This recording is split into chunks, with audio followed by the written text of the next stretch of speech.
আজকের ভিডিওতে আমরা তৃতীয় অধ্যায় জটিল সংখ্যা নিয়ে আলোচনা করব।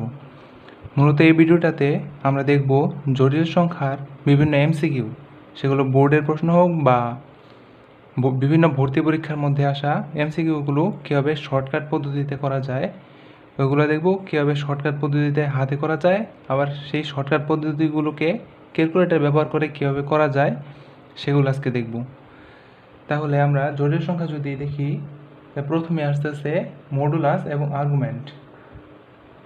যদি এক্স প্লাস আই ওয়াই হয় তাহলে এটার মডুলাস সাধারণভাবে আমরা জানি x square plus y square, আর এর আর্গুমেন্ট হবে theta is equal to tan inverse y by x. এখন এটা আমরা সাধারণ ফর্মুলা সবাই জানি। এখন যদি বলা হয় -1 প্লাস √3i এর মডুলাস আর আর্গুমেন্ট নির্ণয় করতে, এখন স্বাভাবিকভাবে আমরা নির্ণয় করব square plus 3 is equal two 2। Modulus নির্ণয় করলাম, আর আর্গুমেন্ট যদি নির্ণয় করি তাহলে আমরা লিখব -√3 ইন্টু -2π/3। কিন্তু এটাকে আমরা ক্যালকুলেটরের সাহায্যে সরাসরি করতে পারবো। তাহলে দেখি আমরা ক্যালকুলেটরের সাহায্যে কীভাবে মডুলাস আর আর্গুমেন্ট নির্ণয় করতে হয়। আমি প্রথমে ক্যাসিও FX99EX ক্যালকুলেটরটা নিলাম। এটা অন করার পরে আমরা প্রথমে মেনুতে যাব। মেনুতে যাওয়ার পরে 2 নাম্বারে দেখব কমপ্লেক্স নাম্বার আছে, আমি 2-এ প্রেস করলাম। এখন আমরা সরাসরি এটা তুলব, -1 প্লাস √3, এখানে আই আছে, এখানে দেখো আই একটা অপশন আছে, এখানে চাপ দিয়ে এখন যদি ইকুয়াল বাটনে প্রেস করি তাহলে দেখতে পাবে 2 আছে, এখানে 2 হলো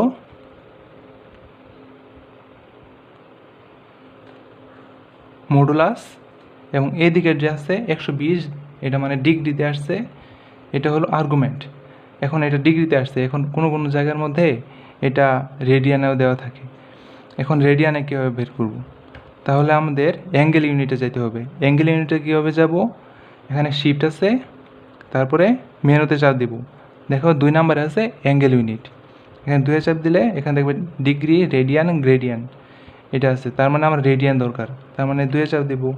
এখন যদি আমরা এটাকে আবার তুলি, -1 প্লাস √3i, এখন যদি আমরা ইকুয়াল দিই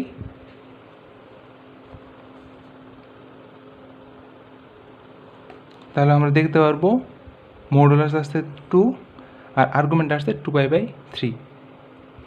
এভাবে আমরা যদি মডুলাস আর আর্গুমেন্ট নির্ণয় করতে বলে আমরা হাত দিয়ে না করে ক্যালকুলেটরের সাহায্য করতে পারবো। এভাবে 2 পদ্ধতি দেখালাম। যদি ডিগ্রিতে বলে তাহলে তোমরা সরাসরি ডিগ্রিতে যাবে, আর এটা ক্লিয়ার করা হলো মেনু দিবে তারপর 1, এটা ক্লিয়ার। তাহলে মডুলাস আর আর্গুমেন্টের ব্যাপারটা ক্লিয়ার। তারপর আসি মডুলাস আর্গুমেন্টের পরে বলা হয় বিভিন্ন জিনিসের জটিল সংখ্যার বর্গমূল নির্ণয় করতে। এখন একটা উদাহরণ দেখি, যদি বলা হয় 7 - 30 √2i এর বর্গমূল নির্ণয় করতে, এর বর্গমূল নির্ণয় করতে বলা হয়, তখন আমরা সাধারণভাবে নির্ণয় করি কীভাবে?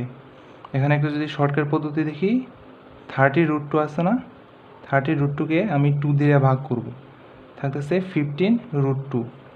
এখন 15কে আমরা যদি ভাগ করি 3 আর 5 15 আসতেছে। এখন 7 পজিটিভ, তাহলে এখানে আমরা লিখতে পারি, যদি ভাঙাই তাহলে আমরা লিখতে পারি 5 square -2 × 5 × 3 √2i plus 3 √2i whole square. আমরা এইভাবে সাধারণভাবে লিখি, তাহলে এখানে লিখতে পারি 5 - 3 √2i হোল স্কোয়ার। আমরা সাধারণভাবে এইভাবে লিখি, কিন্তু এটাকে আমরা ক্যালকুলেটরের সাহায্যে করতে পারি। যদি প্রশ্নে এটা দেওয়া থাকে, এটার বর্গমূল নির্ণয় করতে অপশন থাকবে অবশ্যই, তার মানে আমরা যদি এটা বর্গমূল নির্ণয় করি তা আমরা আগের মতোই এখানে 2 যাব, তারপর এটা সরাসরি তুলব। 7 মাইনাস 30√2i।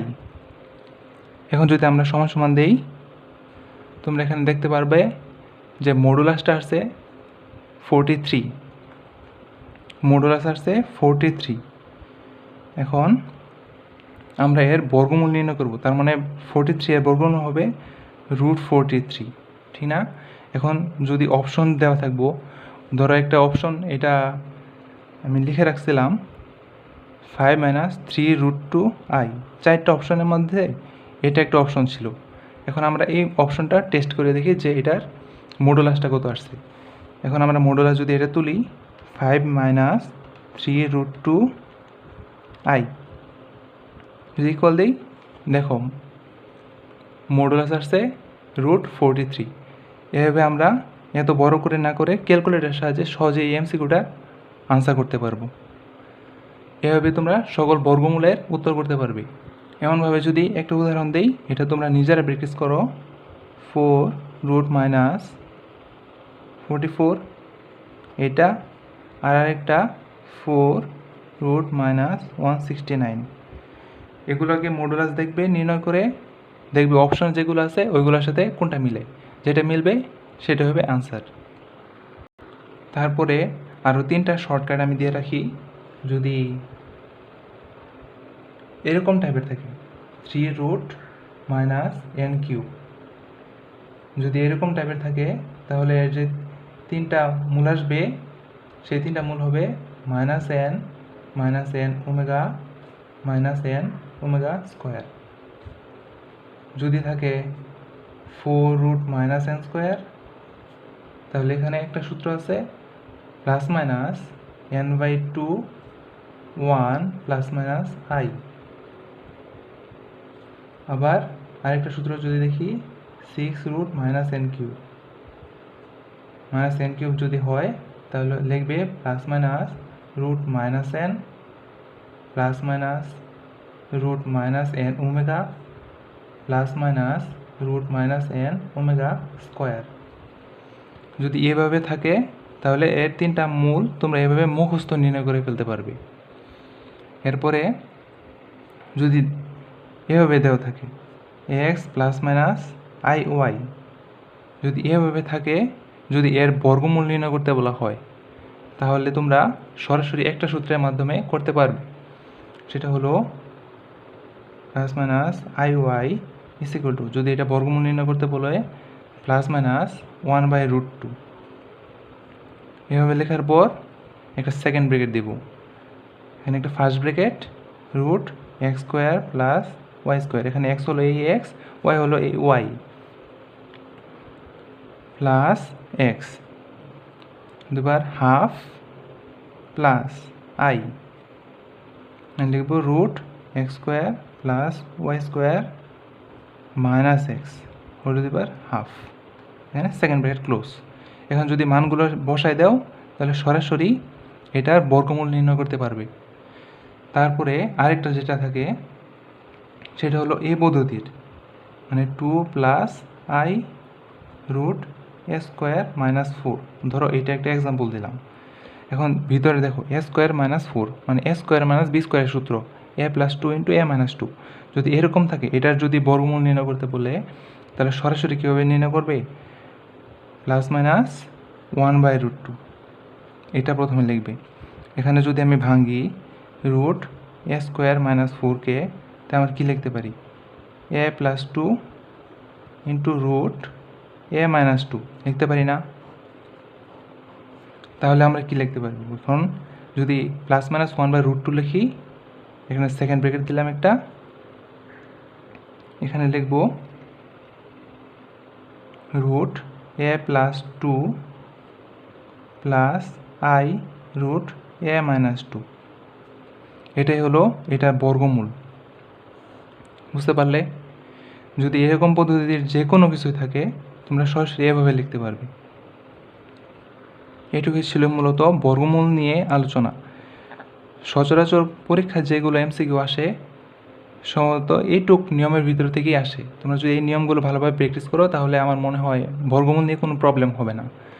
তারপরে আসি, যদি কোনো প্রশ্নের মধ্যে এভাবে দেওয়া থাকে x is equal to root minus N plus root minus N, এভাবে একটা ধারা দেওয়া থাকে, যদি যাইতে থাকে ইনফিনিটি পর্যন্ত, তাহলে এখানে যদি মান নির্ণয় করতে বলে x, তাহলে এটা সরাসরি লেখা যাবে 1 প্লাস মাইনাস আই। যদি এভাবে থাকে মানে রুটের ভিতরে minus N plus root minus N, মানে রুটের বাইরে না, রুটের ভিতরে যদি এভাবে থাকে তাহলে আমরা সরাসরি এক্সের মানটা লিখতে পারি 1 প্লাস মাইনাস আই। আবার যদি রুটের বাইরেও থাকে কিছু, যেমন এমন ধরনের বলতে পারি, যেমন x is equal to minus N plus root minus N plus root minus N, এভাবে যদি থাকে মানে রুটের বাইরেও আছে, তাহলে এটা একটু সূত্র একটা মুখস্থ করতে হবে, সেটা হলো x is equal to 1 minus 2n plus minus root 1 minus 4n by 2। মানে যদি রুটের বাইরে থাকে মাইনাস এন, তাহলে এটা হবে x is equal to 1 minus 2n plus minus root 1 minus 4n by 2। আর যদি রুটের ভিতরে থাকে এভাবে ধারার মতো, তাহলে এক্স ইজ ইকুয়াল টু তোমরা লিখতে পারবে সরাসরি 1 প্লাস মাইনাস আই, তোমাদের অঙ্ক করার কোনো দরকার হবে না। এভাবে এটার একটা উদাহরণ আমরা দিতে পারি। উদাহরণ যদি দিতে পারি minus 2 plus 2 root minus 2 plus 2 root, এভাবে যদি যাইতে থাকে এটা, তাহলে আমরা এটাকে লিখতে পারবো 1 প্লাস মাইনাস আই। তাহলে এভাবে আমরা এক্সের মানটা সরাসরি মুখস্থ লিখে ফেলতে পারবো। আশা করি এরকম যদি পরীক্ষায় কোনো সমস্যা আসে তোমরা এই পদ্ধতিগুলোর সাহায্যে সরাসরি উত্তরটা করতে পারবে। তারপর যদি আরেকটা জিনিস দেখি, এভাবে দেওয়া থাকে a plus ib is equal to c plus id. যদি এমনভাবে দেওয়া থাকে তাহলে আমরা লিখতে পারি a is equal to c, b is equal to d. এটা তো আমরা জানি। এখন যদি এটা বলা থাকে a plus ib by c plus id is equal to x plus i y, হলে যদি এক্স ও ওয়াই বাইর করতে বলে তখন আমরা কিভাবে বের করব? এটার একটা সহজ সূত্র আছে। যদি এক্স আমরা বের করতে চাই তাহলে সূত্রটা হলো A C plus BD by C square plus D square.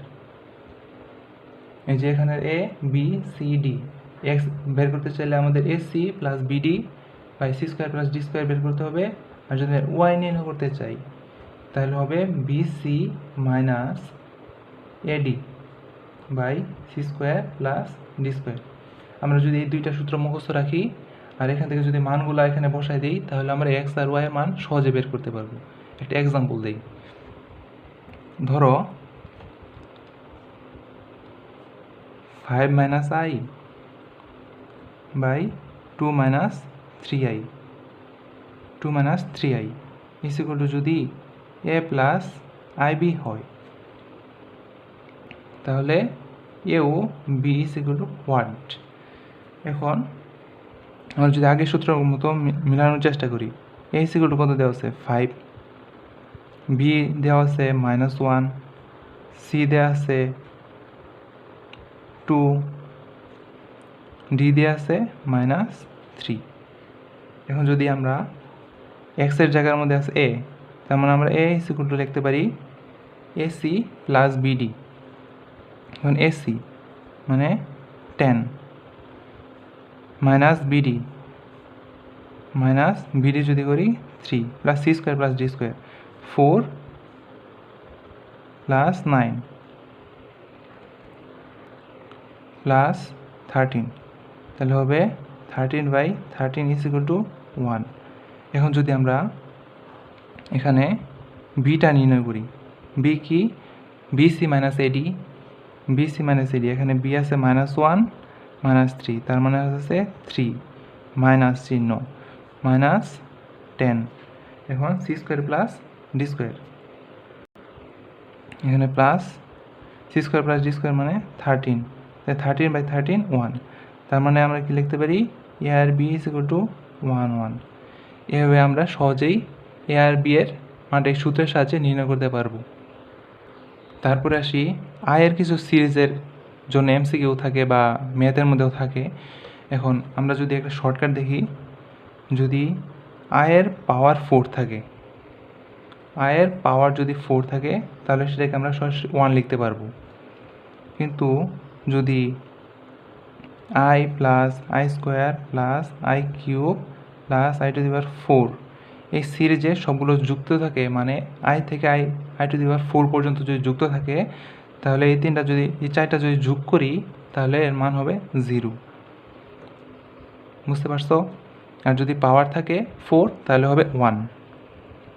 তাহলে আমরা যদি একটা সিরিজ দেখি এক্সাম্পল হিসেবে 1 plus i plus i² plus i³ plus dot plus i⁻39, এটা কীভাবে নির্ণয় করবে? এখন আমরা এটা জানি যে i থেকে i⁴ পর্যন্ত যদি সবগুলো যোগ করি তাহলে সেটা হবে 0। এখন একটা সামনে 1 আছে, আমি 1টাকে রেখে দিলাম। এখন এটা 39 পর্যন্ত আছে। এখন যদি আমি i plus i² plus i³ plus dot plus i⁻39 এটার সাথে যদি i⁴ যোগ করি, আমি 40 যদি যোগ করে দিই, এরপর যদি i⁴ আবার বিয়োগ করে দিই, তাহলে একই কথা। তার মানে আমরা কি জানি এখানে 40 4 দ্বারা বিভাজ্য, তার মানে এ পর্যন্ত যদি সবগুলো যোগ করি তার মানে সবগুলোর মান হবে 0, সবগুলোর যোগফল 0। সবগুলোর যোগফল যদি 0 হয়, 1 প্লাস 0 মাইনাস i⁴। এখন লিখতে পারি 1 মাইনাস i⁴। এখন 40 কিন্তু 4 দ্বারা বিভাজ্য। আমরা কি দেখছিলাম, যদি 4 হয় বা 4 দ্বারা বিভাজ্য কোনো সংখ্যা হয় তাহলে সেটার মান হবে 1। তার মানে এটাকে আমরা 1 লিখতে পারি। তার মানে 1, এখানে একটা মাইনাস আসছিল, মাইনাস থাকতেছে, আর i⁴ মানে 1 = 0। তার মানে এই সিরিজটার আসল মানটা হলো 0। এরপর আমরা একটা দেখতে পারি i⁻49। এখন 49কে আমরা কীভাবে লিখব? i⁴ লিখতে পারি, ঠিক না? এখন আমরা যদি এটাকে একটু ভাঙিয়ে লিখি, i⁴ ইন্টু i লিখতে পারি না আমরা? এখন 48 কিন্তু 4 দ্বারা বিভাজ্য, তার মানে এইটুকের মান হলো 1। তার মানে আমরা লিখতে পারি 1/i, ঠিক না? এখন আমরা উপরে একটা i নিলাম, নিচে i² লিখলাম, কথা তো একই। এখন i² এর মান কত হবে? -1।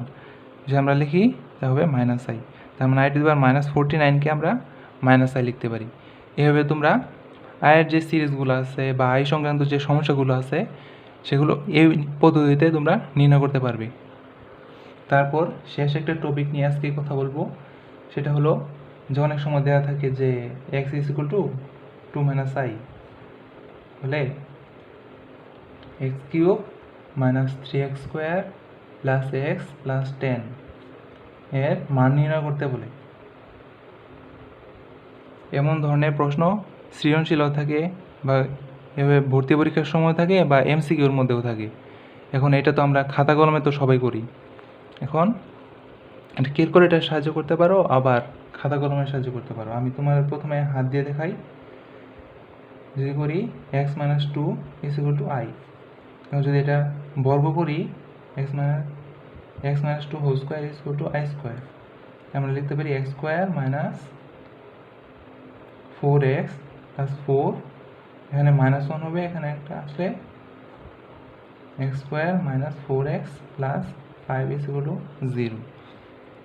এখন যদি এটা আমরা নির্ণয় করতে চাই, x² - 4x + 5, x² - 4x + 5, এখানে x³ আছে, x³ যদি আমরা নির্ণয় করতে চাই এখানে একটা x দিব, এখানে x³ - 4x² -4x² আসতেছে, এখানে যদি প্লাস দিই তাহলে x² 3x² হয়ে যেতেছে, এখানে 5x আছে, 4x হয়ে যেতেছে, এখানে 5, এখানে একটা 5 দিলে হইতেছে। এখন এটুকের মান কত আমরা জানি 0, তার মানে 0 প্লাস 0 প্লাস 5, তাই এটা মান আসছে 5। এখন এটা আমরা এভাবে না করে ক্যালকুলেটার সাহায্য করতে পারি। এই ম্যাথটা কীভাবে দেখো, কমপ্লেক্স মোডে গেলাম, কমপ্লেক্স মোডে যাওয়ার পর এক্সের মান ছিল এটা, তার মানে আমরা এইটার মধ্যে এক্সের মানটা সরাসরি বসিয়ে দেব। এক্সের মান কী হচ্ছিল 2 - i whole cube minus 3 into 2 - i whole square plus 2 - i plus 10। দেখো মান আসছে 5। এভাবে তোমরা ক্যালকুলেটার সাহায্যে এই ম্যাথটা সহজে করে ফেলতে পারবে। আপাতত এইটুকুই ছিল এই জটিল সংখ্যা চ্যাপ্টারের কিছু শর্টকাট। এছাড়া তোমাদের যদি অন্য কোনো শর্টকাট থাকে অবশ্যই আমাকে জানাবে। যেভাবে শর্টকাটগুলো দেখালাম এভাবে যদি তোমরা প্র্যাকটিস করো, আমি আশা করি তোমরা সবগুলো এমসিকিউ সঠিকভাবে উত্তর দিতে পারবে। ভিডিওটা দেখার জন্য সকলকে ধন্যবাদ।